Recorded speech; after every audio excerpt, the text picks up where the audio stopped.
A pleasant day to you. I am Dr. at Jennifer Tamayo Tolentino, and we are still discussing the third element of an instructional design. If you've listened to or watched the presentation before this one, we enumerated varied teaching learning strategies that can be used for different purposes and contexts. What we emphasized in that presentation is that the choice of strategy for delivering content ultimately lies on the appropriateness of the strategy to the size of the class and setting where the learning will take place, constructive alignment with the intended learning outcomes, and consideration of what the learning process and theories call for. In this presentation, we will be introducing more of these teaching learning strategies and give an overview of what they are, how they are generally conducted, their advantages and disadvantages, and the competencies that we will be able to develop if we use them properly.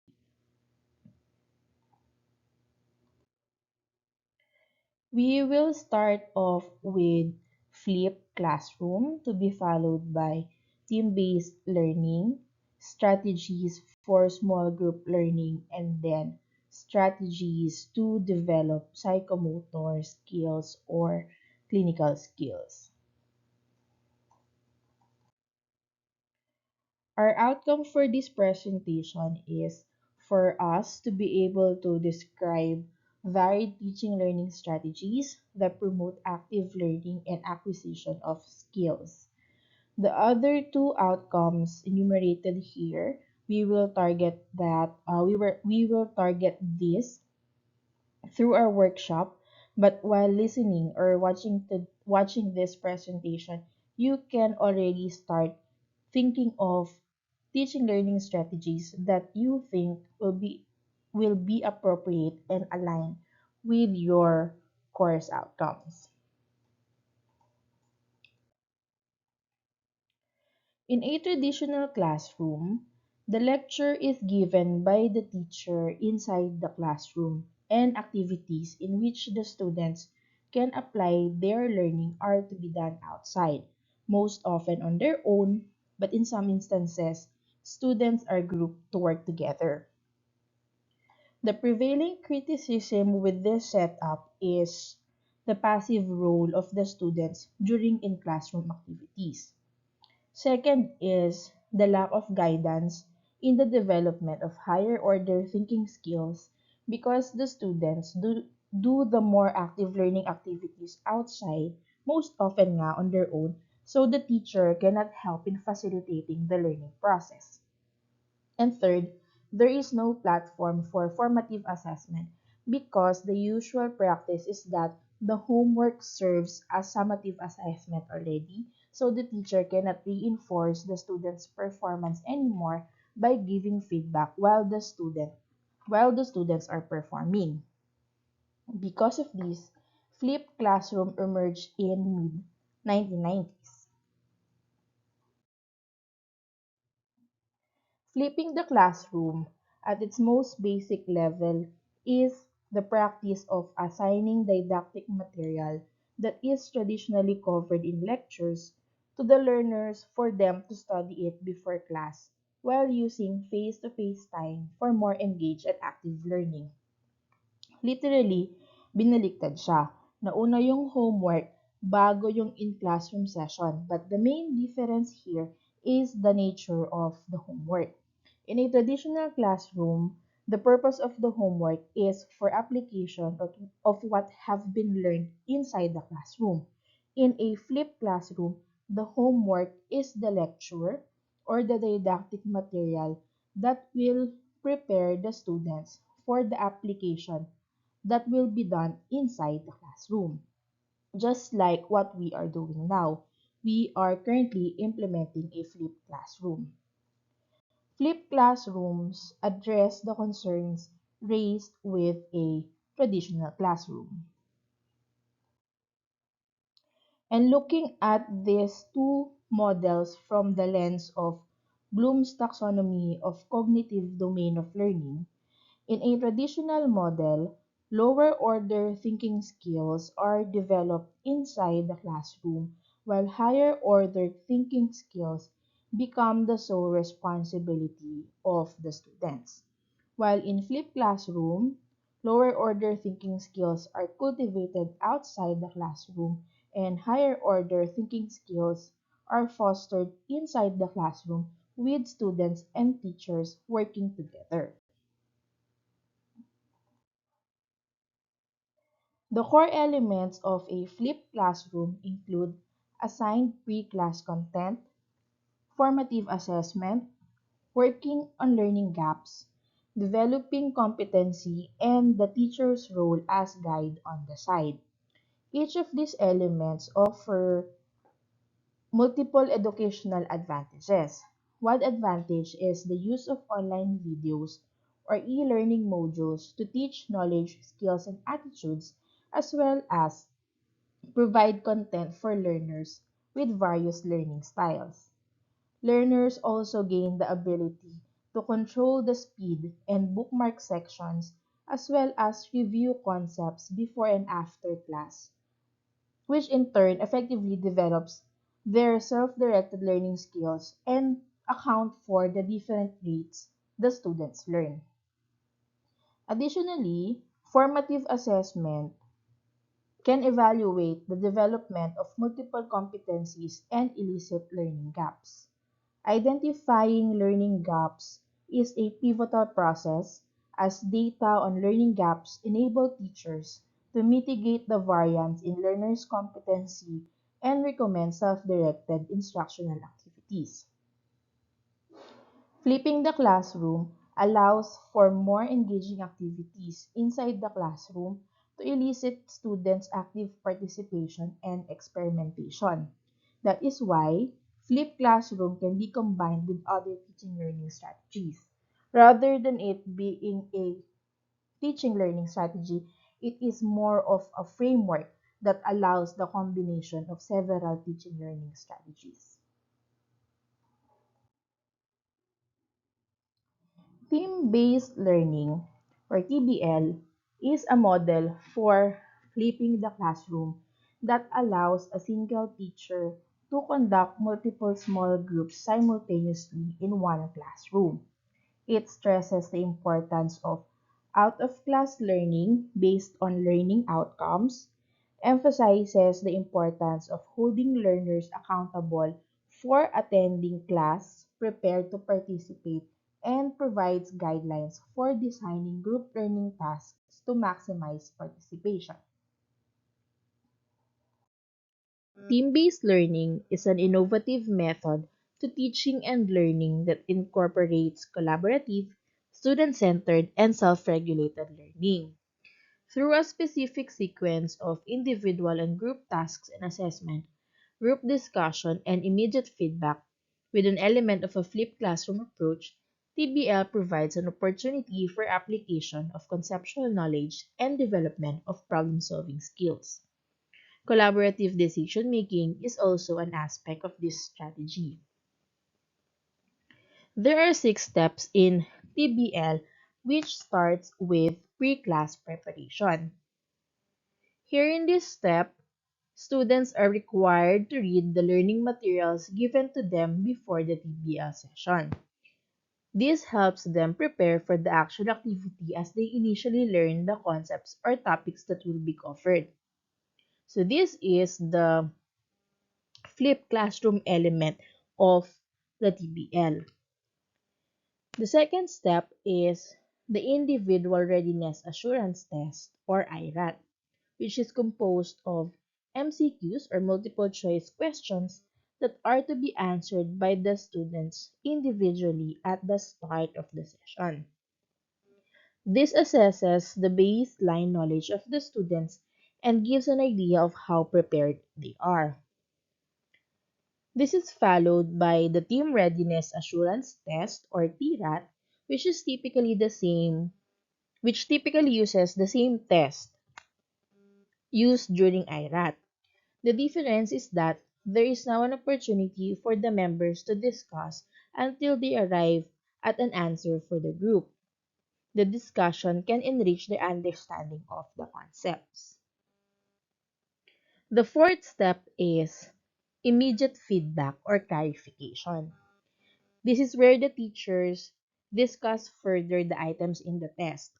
So the teacher will use the results of the readiness assurance test to clarify unclear and confusing concepts.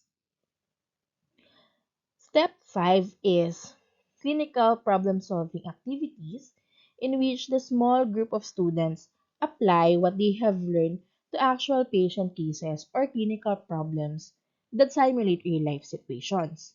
The idea here is similar to a case based learning.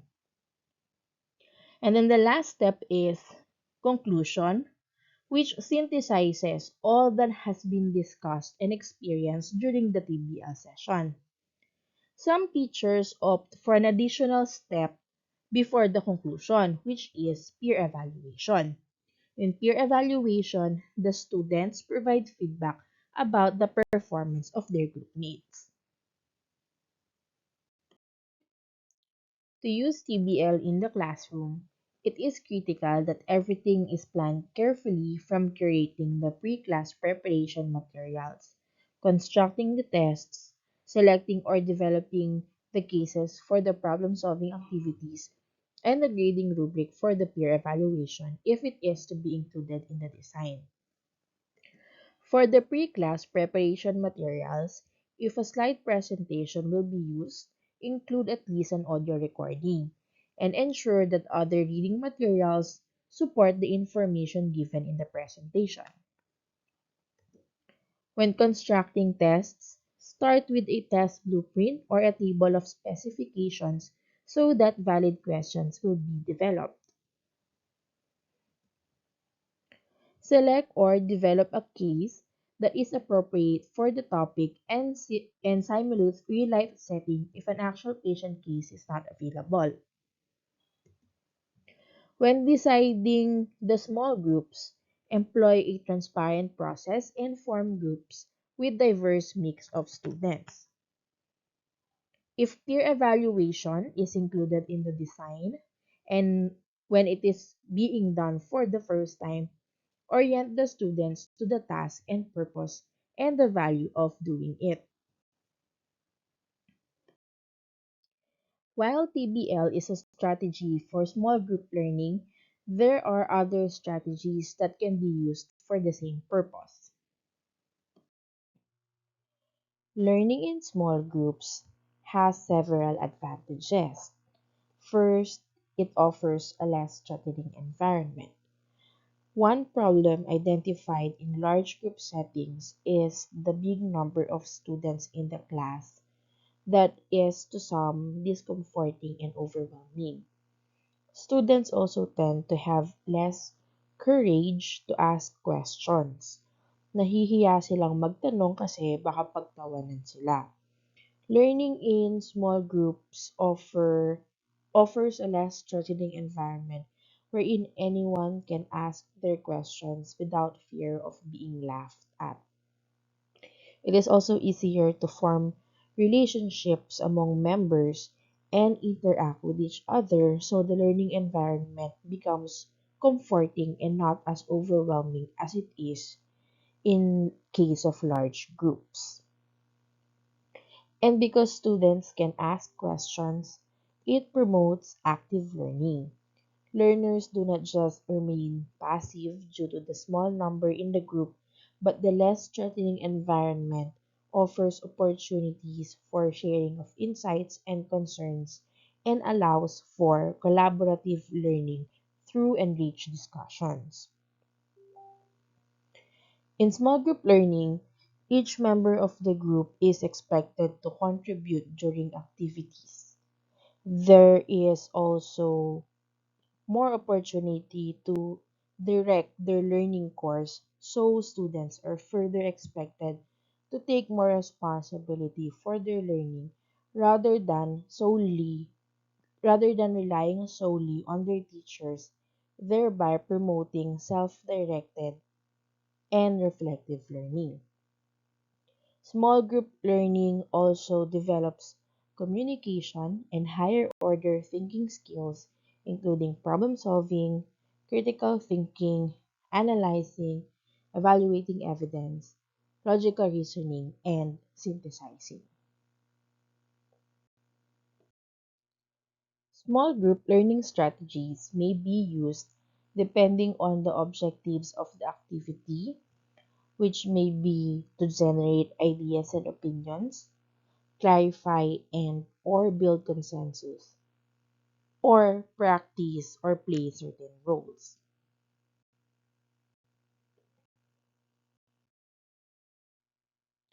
If we want to generate ideas and opinions, we can use buzz groups, brainstorming, and crossover groups. In buzz groups, the class is divided into smaller groups, usually in pairs. For a few minutes, their task is to answer a question the teacher has posed, discuss any difficulties in understanding the topic, or speculate on what they think will happen in the next class.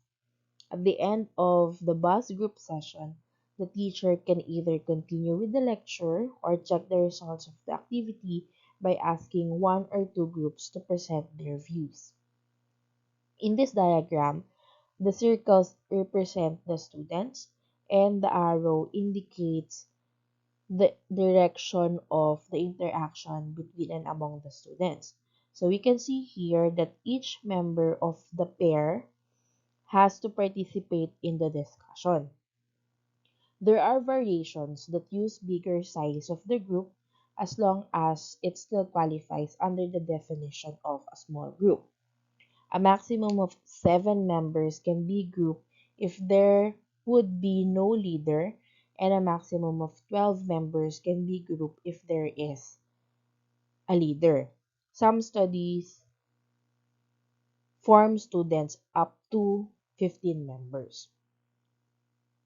Buzz group is advantageous because it redirects the focus of attention of the students in a stimulating manner, and it enables the students to express difficulties that might be too embarrassing to reveal to the whole class. Its disadvantage is that students may discuss topics other than which have been assigned to them, and this is a risk.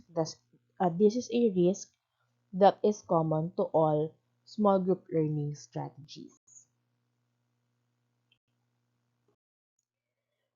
Brainstorming, on the other hand, is a technique for activating the student's knowledge or current understanding of an issue or theme, and it is usually the first stage of a problem-based learning session.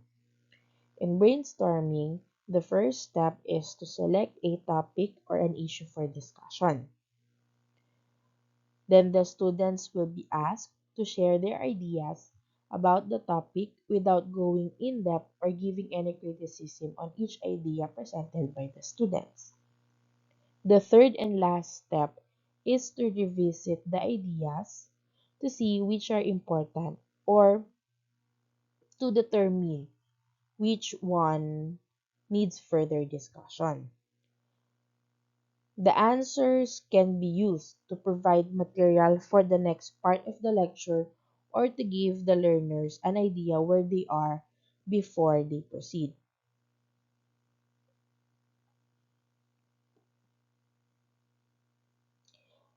The advantage of using brainstorming is that it places importance to all personal contributions because each idea shared by members of the group are included in the list and revisited at the end. It also allows for more silent members to speak and participate as each member of the group is asked to share their idea. Another advantage of brainstorming is that it promotes ownership of the created output as a group. But the disadvantage is that it is time consuming and dominant members may elaborate more than the quieter ones. Both of these, both of which are also risks when using small group strategies. When using any small group strategies. In crossover groups, the first step is to form groups of four or more students, provided that each group should have equal number of members. Each member will be assigned a specific number or letter before they discuss the case, the learning material, or the topic that is given to them. After a few minutes of discussion, the class will be regrouped. In a group will be members assigned with same number or letter. So as we can see here in the diagram, lahat ng letter A dun sa naunang tatlong grupo pinagsama-sama doon sa regrouping. Lahat ng B, sama-sama. Lahat ng C, lahat ng D, and so on and so forth, sama-sama. So after this regrouping, another round of discussion will commence, sharing to the newly formed groups the outputs or ideas gathered during the first round of discussion. Now, if our objective is to clarify and or build consensus, we can use tutorial, group discussions, snowballing, nominal group technique, fishbowl, and roundtable discussions. Problem-based learning is formerly used as an educational approach or a curriculum design, but now it is being used as a teaching learning strategy called PBL tutorial. A PBL tutorial is composed of 7 jumps or 7 steps. At first, the students will be given trigger cases, which can be clinical problems, phenomena, or a story with contextual cues that will activate their prior knowledge. The first step then is to clarify any unclear terms used in the cases. Next, the students will have to identify the main problem in the case given to them as they engage in some sort of dialogue among the group until they are able to come up with an explanatory hypothesis and identify their learning issues or gaps. Step 1 through step 5 are all conducted inside the classroom. Step 6 is for self-directed independent study in which learners research and find evidence to support their hypotheses and fill in their learning gaps. After students collect relevant information, they will go back to their discussion and make conclusions based on the evidence they gathered. So step 6 will be done outside of class, and the last step is done again inside the classroom.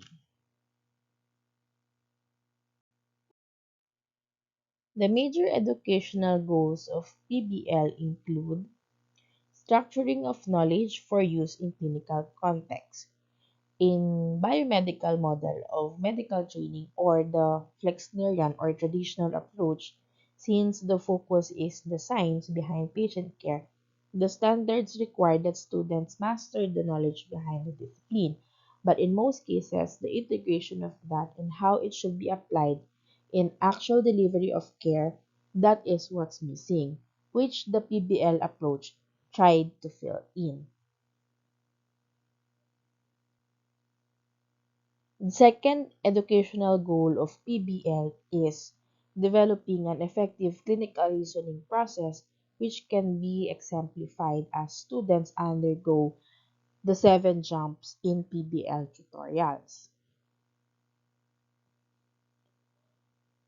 The third educational goal of PBL is developing an effective self-directed learning skill. In PBL tutorials, it is the students who identify their learning gaps, and they also take responsibility to locate evidence to fill in these learning gaps, which are the very essence of self-directed learning. And the last educational goal of PBL is increasing motivation for learning.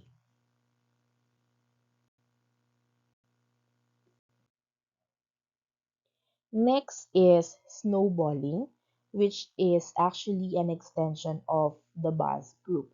It starts with pairs, then the size of the group is continuously increased until all small groups are grouped into one to finalize the deliberations. In each round of discussion, the members of the group compare and contrast differences in their understanding of the stimulus material. The teacher can ask the students to perform the same activity for each round, but a good strategy is to introduce increasingly sophisticated tasks. It differs from the bus group because here, the goal is that at the end, the group will come up with a consensus.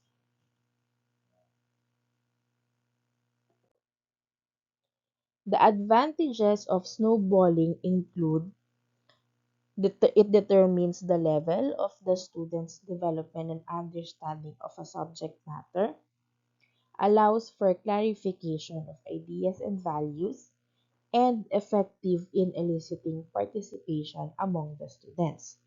The disadvantage is that this technique may require more time to conduct, which again is common to all small group learning strategies.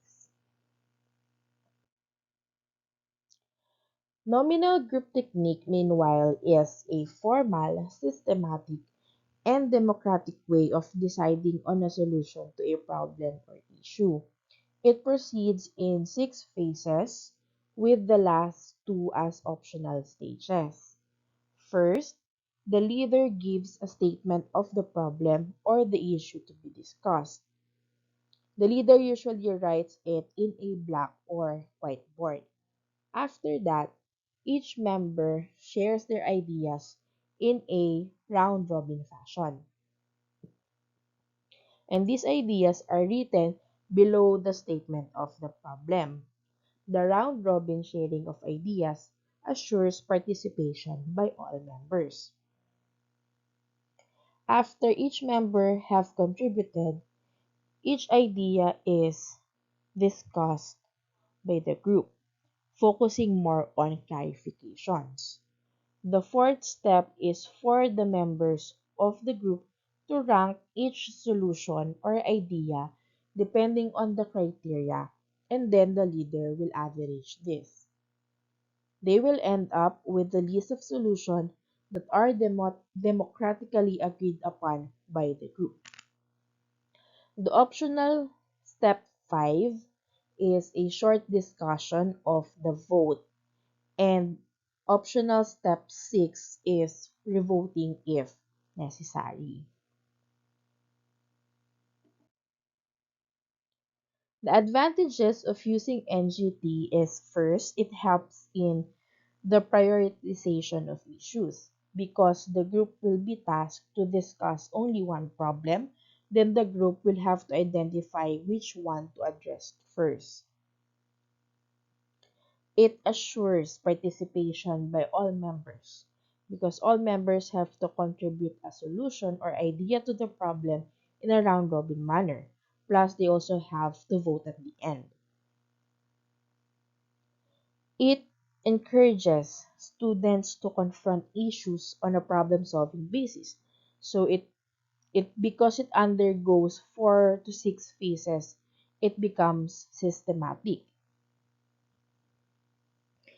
Also, in the discussion of each item, it becomes similar to weighing the pros and cons of the potential solutions to problems. Lastly, it allows the group to have a greater sense of closure and accomplishment.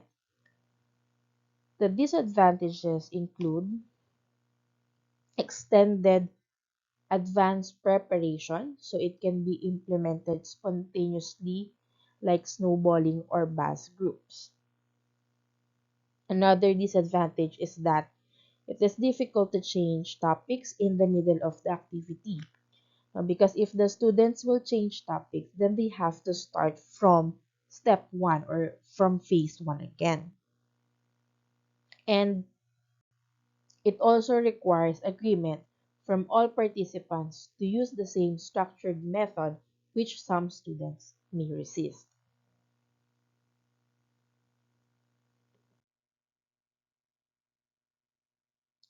For the fishbowl strategy uses two groups, the inner and the outer group. The inner group of students is tasked to discuss an issue or topic, while the outer group observe and listen to the discussion. They are also expected to develop patterns or themes from the discussion and accomplish a behavior checklist to give feedback to the inner group regarding their group dynamics. The roles are later reversed so that the outer group will be the inner group tasked to do the discussion, and the previously inner group become the outer group who will observe and accomplish a behavior checklist. One advantage of this technique is that it also assesses group dynamics and not just limited to knowledge or not just limited to what the students know. And of course, it also ensures participation of all the members.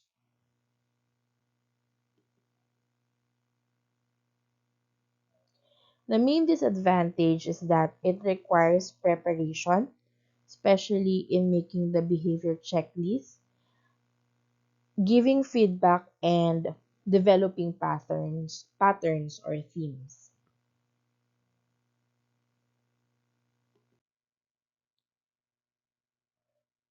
In roundtable discussions, the discussion among group members is held without the presence of an audience and a teacher who acts as a facilitator. But one member of the group will be assigned as a chairperson who assumes a central position. The rest of the group are participants.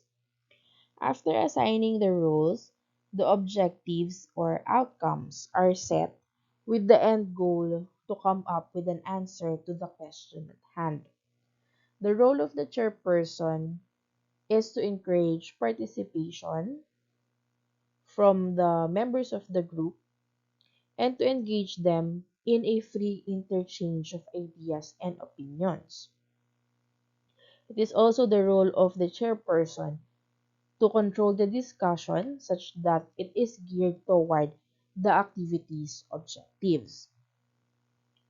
During discussion, all members are seated in a circle facing each other, hence the name of this strategy, round table discussion. This strategy is less formal than nominal group technique, and it is advantageous for groups that want in-depth discussion of issues at hand.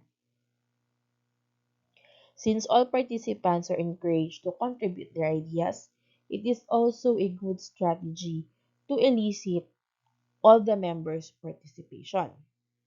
The seating arrangement also encourages honesty, sincerity, and humility among the participants. The disadvantage is that it is time consuming to do and it requires good time management on the part of the chairperson.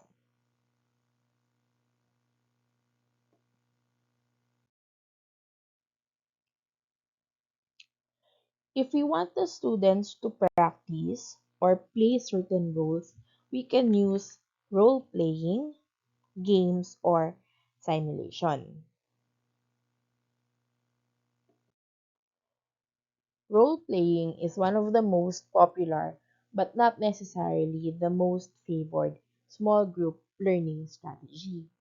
In role playing, the students assume various roles and enact a scenario. Some participants may enjoy this, but there are others who do not. But it is a valuable strategy, especially when exploring communication skills and attitudes development. Through role playing, students may encounter situations that may be seen in actual practice. Feedback, debriefing, and de-rolling is done after the role play so that the students may discuss their difficulties in assuming their roles and the issues that they saw as they portrayed the roles. This is also done to clarify that the roles are not the student's real identity. Meanwhile, the use of games during on-site lectures can serve several purposes. It can be used for set induction, breaking monotony in class, formative assessment, or synthesis of information discussed during the on-site lecture. Depending on the purpose, different types and format of games are available both online and offline. It can also be designed to be answered by students individually. Game-based learning is an emerging trend in teaching and learning because the addition of diverse game elements to didactic lectures can actively engage the students and encourage their participation. It can further develop their problem-solving skills if done by small groups. It can also foster collaboration and communication skills. Some games can also promote development of psychomotor and affective skills. Careful planning is mandatory when using games.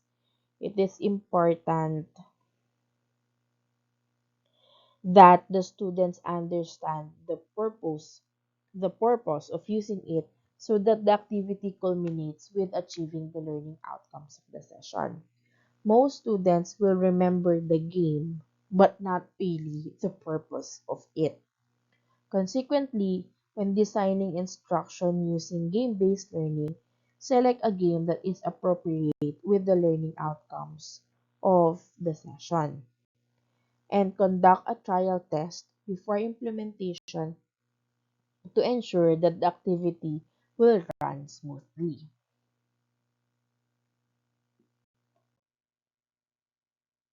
That's for the small group learning strategies. We will now proceed with strategies used for skills acquisition. According to Klossmeyer and Ripple in 1971, skills are well-organized and coordinated activities requiring manual manipulation of things, movement, or language. The most commonly used strategy in teaching skills is demonstration, return demonstration. It starts off with the teacher introducing the skills to be learned and providing the theoretical basis for the activity. It is followed by a series of demonstrations conducted by the teacher. The first demonstration is done at normal speed.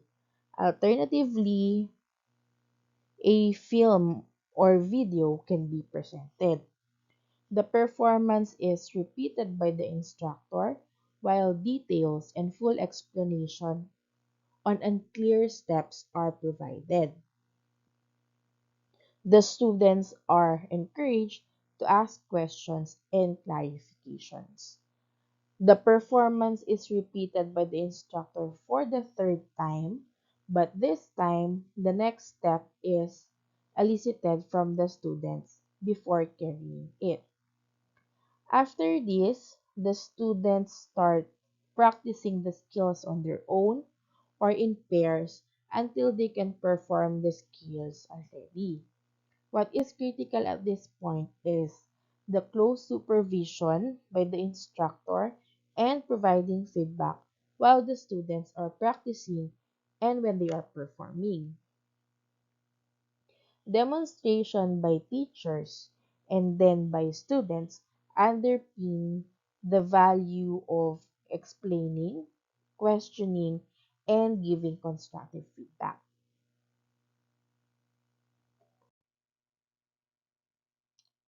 Once the students can perform the skill on a simulator or task trainer, they can be introduced to standardized patients.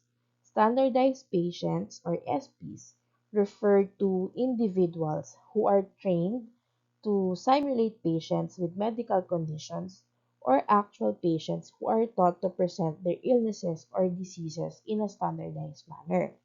So, standardized patient is a broader term used to include both simulated and actual patients. Again, actual patients are those that are carefully coached to present their own illnesses in a standardized way, while simulated patients are normal person trained to accurately portray a specific patient when given the history and physical examination. The use of standardized patients addresses several concerns in teaching, learning, and even in assessment. Standardized patients eliminate variability of clinical cases, which can change from student to student. Other competencies such as interpersonal, critical thinking, clinical reasoning, and communication skills can also be developed and assessed with the use of SPs. These skills cannot be measured through oral and paper examination. The use of SPs in assessment further allows for the establishment of performance criteria prior to the assessment, resulting in students being assessed in a consistent manner. It also allows for the implementation of what is considered authentic assessment because the behavior of the students can be directly observed.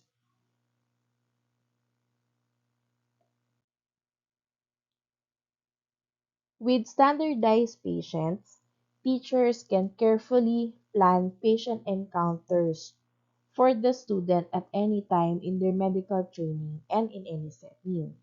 The teachers can facilitate the learning process by controlling the content, domain, emphasis, and complexity of clinical cases. The students, meanwhile, can learn from these cases in a safe environment wherein mistakes and errors are allowed and can be corrected while ensuring that no patient care is compromised. They can continuously practice and learn from the immediate and constructive feedback given by the teachers or given by the SPs themselves.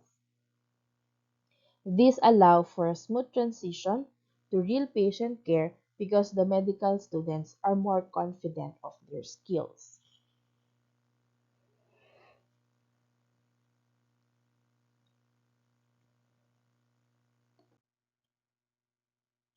Now, there are, of course, issues or concerns with use of standardized patients.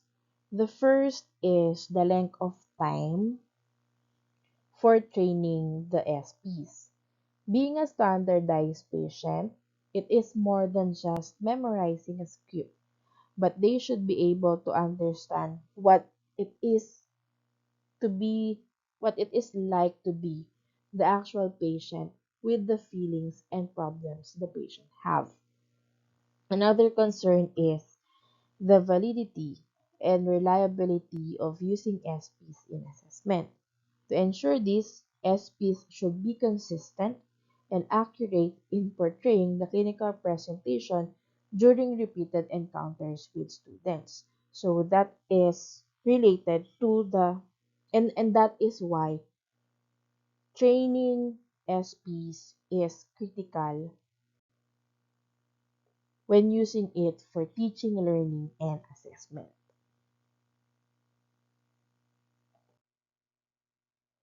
Comparing these strategies, the demonstration by the teacher, demonstration by the student or the return demonstration, and use of standardized patients, All of these strategies can be used to develop cognitive and psychomotor skills. But especially SPs, it is also possible to develop attitudes and behaviors using this technique because there is interaction between the students and the patients. The learners take an active role during demonstrations and when using standardized patients. Meanwhile, the teacher's role changes depending on the strategy. During demonstration, they model skills or behaviors that are to be learned, while during return demonstration and SP encounters, their role is to give immediate feedback to the learners to refine their performance. In terms of advantages, the demonstrations, whether it is done by teachers or students, emphasize the value of explaining, questioning, and reinforcement. While for SPs, it provided added advantage by helping the students transition from a clinical case scenario to real patients. For the disadvantages, both return demonstration and use of standardized patients are tedious because individual performance of the students have to be observed, while demonstration by teacher is limited by the size of the class. Demonstrating to a large group of students will be challenging.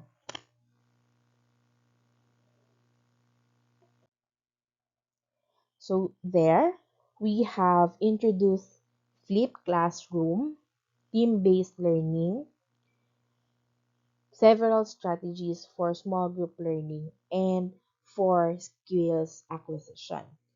You may be overwhelmed at this point, but allow me to say that we are just touching the tip of the iceberg. Before I end, let me emphasize again that the choice of strategy for delivering content ultimately lies on the appropriateness of the strategy, the size of the class, and setting where the learning will take place, constructive alignment with the intended learning outcomes, and consideration of what the learning process and theories call for.